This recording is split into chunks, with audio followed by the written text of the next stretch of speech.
Semana que acaba, semana que começa. A semana que terminou, poderíamos pensar que seria uma semana mais calma, na medida em que grande parte dos bancos centrais já tinham decidido sobre taxas de juro e esta semana era uma semana relativamente calma em termos de dados macroeconómicos, em que só teríamos no último dia da semana os dados da inflação na Europa para digerir. No entanto, rapidamente as coisas começaram a deteriorar-se logo no primeiro dia, isto depois de, durante o fim de semana, aliás, na semana anterior, o Ministro das Finanças já tinha anunciado um pacote fiscal no Reino Unido de cortes de impostos, o maior corte de impostos desde 1972, o que tinha levado a um início de venda de libras e venda de dívida britânica. No entanto, durante o fim de semana, numa entrevista,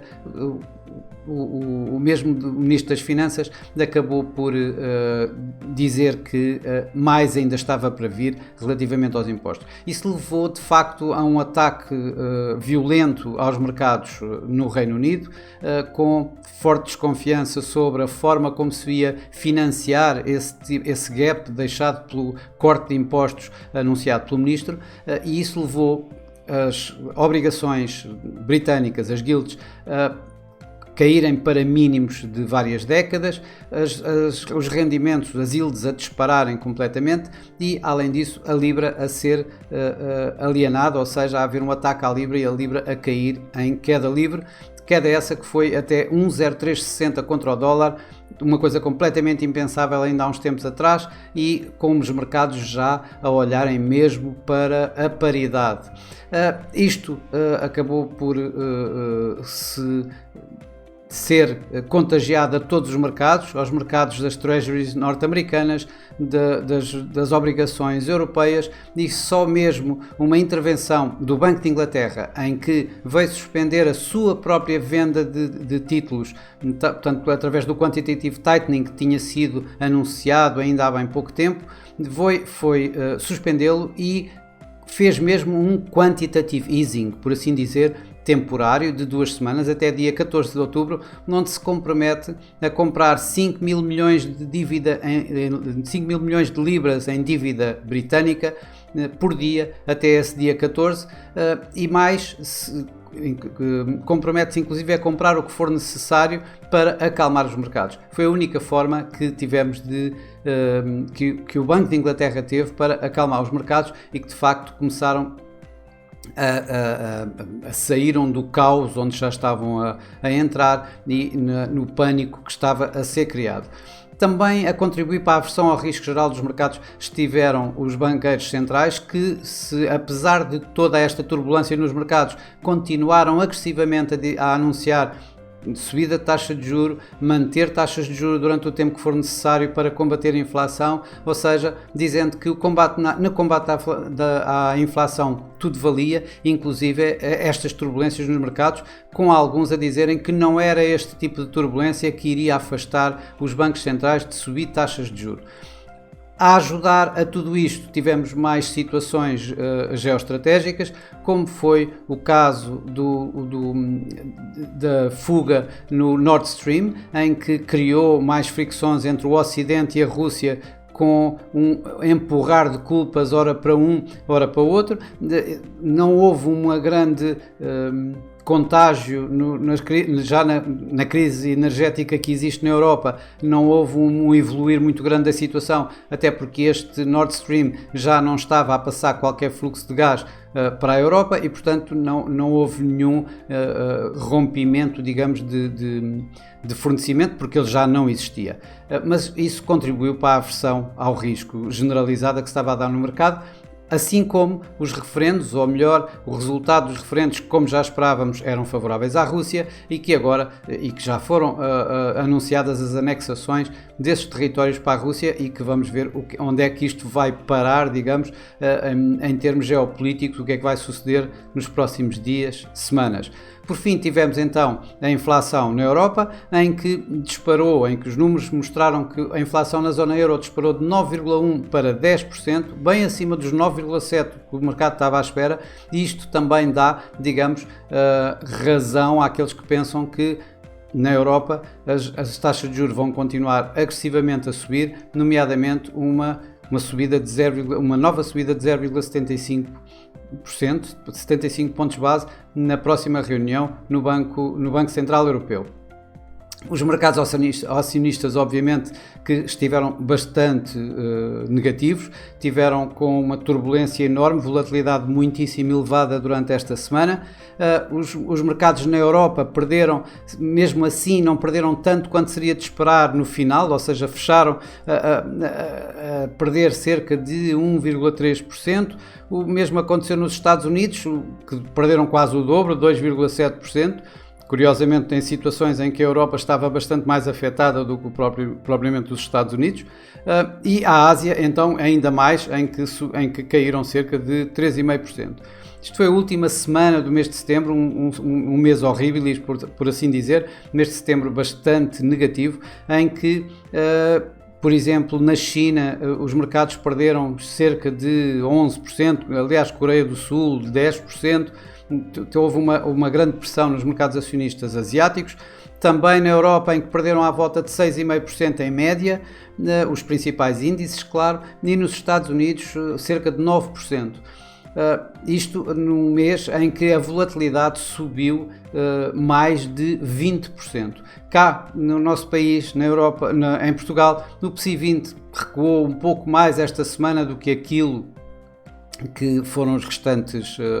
países europeus, em que o PSI 20 caiu cerca de 3,3% e no mês também caiu mais do que os seus pares na Europa, terminando o mês a cair à volta de um pouco mais de 11%. Na semana ainda o que podemos ver pela positiva foi a Navigator, que sobe 6,8%, e o BCP, que cai mais de 10%, quase a atingir os 11% nesta semana.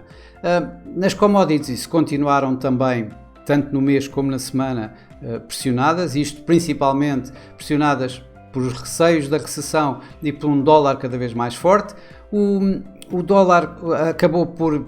ser bastante importante na evolução de praticamente todas as commodities, na medida em que as commodities estão a ser o preço das commodities é em dólares, e por isso daí a relação inversa face à evolução da moeda norte-americana. Nas commodities desta semana, nomeadamente o petróleo, acabou até por ter uma ligeira subida, cerca de 1%, à volta disso. No entanto, no mês de setembro o petróleo caiu 8%, o que vai ser, digamos, discutido provavelmente na próxima reunião da OPEP já para a semana. No mercado cambial, obviamente que a Libra foi o grande destaque, em que, devido àquele ataque logo inicial em que a Libra caiu para mínimos de sempre, estamos a falar contra o dólar a 1,0360, o que era impensável, e mais impensável era, digamos, pensar-se que naquela altura os mercados começaram quase a precificar uma possibilidade da Libra negociar ao par com o dólar, e portanto isso foi, digamos, o grande destaque desta semana. Por outro lado, o outro destaque foi o dólar, desta vez porque acabou, depois da intervenção do Banco de Inglaterra, acabou por recuou dos máximos que chegou a fazer quase, no índice do dólar, que chegou a fazer quase 115 de máximo, acabou por terminar a semana à volta dos 112, e o euro-dólar, que depois de ter feito um mínimo a 95,36, acaba por terminar a semana à volta de 0,98, ainda bem abaixo da paridade, e obviamente que sim, aliás a tendência será manter-se abaixo da paridade durante algum tempo, na medida em que o Banco Central Europeu para a Reserva Federal dos Estados Unidos a diferença é bastante grande e continua a pressionar o euro-dólar, mas ainda assim a recuperar bastante os tais mínimos registados. Por outro lado, o iene manteve-se sempre ali no limbo, muito perto dos 115, na linha vermelha criada pelo Banco do Japão na última vez que interviu a esses níveis. Vamos ver o que é que se vai passar, se vamos continuar ou não com a possibilidade do Banco do Japão voltar a intervir. A próxima semana é exatamente isso tudo que vamos ver, em que os pontos principais serão, a meu ver, os non-farm payrolls e a OPEP. No entanto, os bancos centrais continuarão a ter o papel principal na evolução dos mercados, provavelmente inclusive de como o risco é gerido durante esta semana. Ou seja, com os bancos centrais uma vez mais a serem, os banqueiros centrais uma vez mais a continuarem a vir ao mercado com intervenções verbais, e esta semana temos mais uma série bastante grande desses mesmos responsáveis dos bancos centrais, que provavelmente irão continuar a reiterar as políticas económicas que têm tido. Por exemplo, o Kuroda há de continuar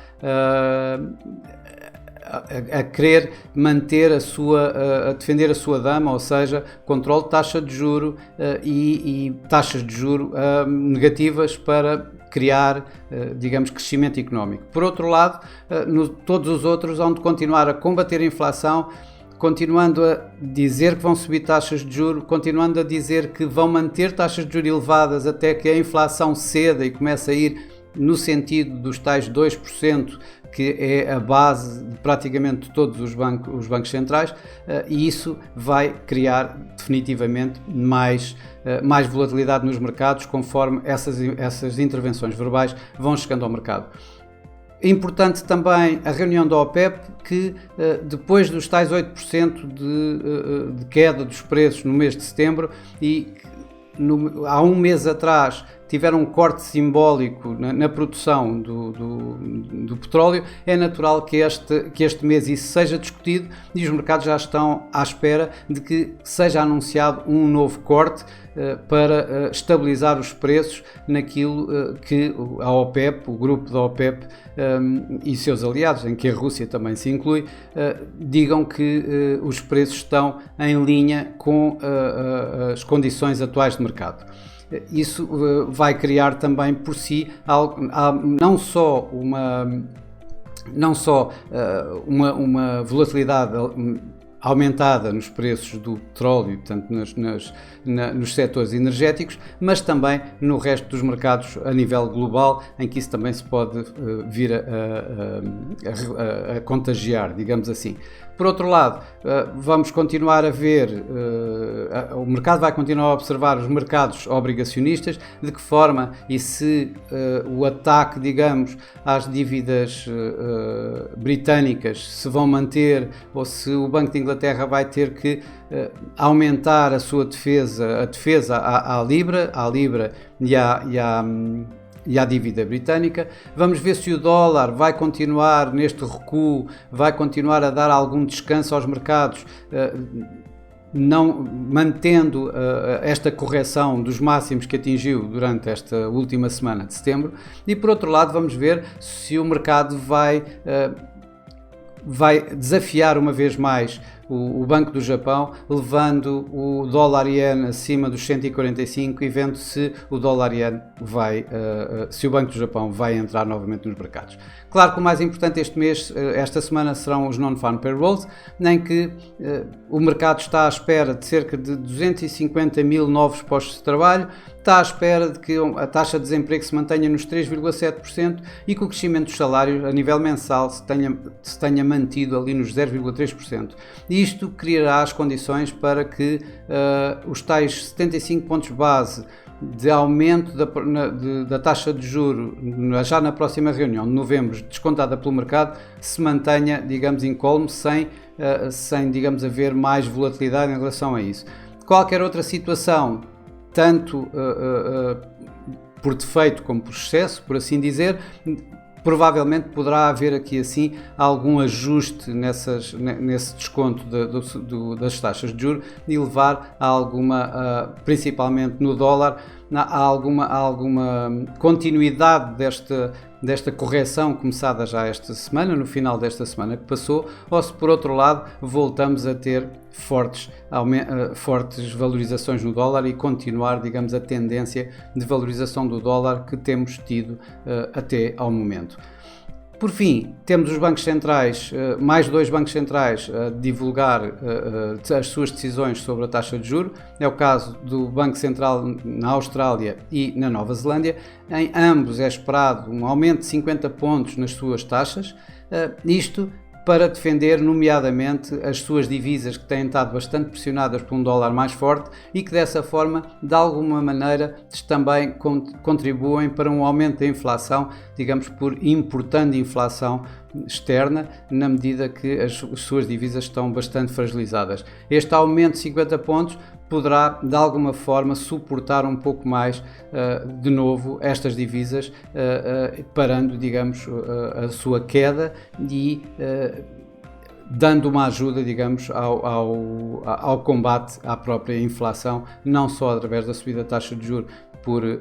contração da procura interna, mas também para defender, digamos, da importação feita pela própria divisa de alguma forma fragilizada. Para já é tudo. Desejo a todos uma boa semana, bons negócios e para a semana cá estaremos uma vez mais. Até lá!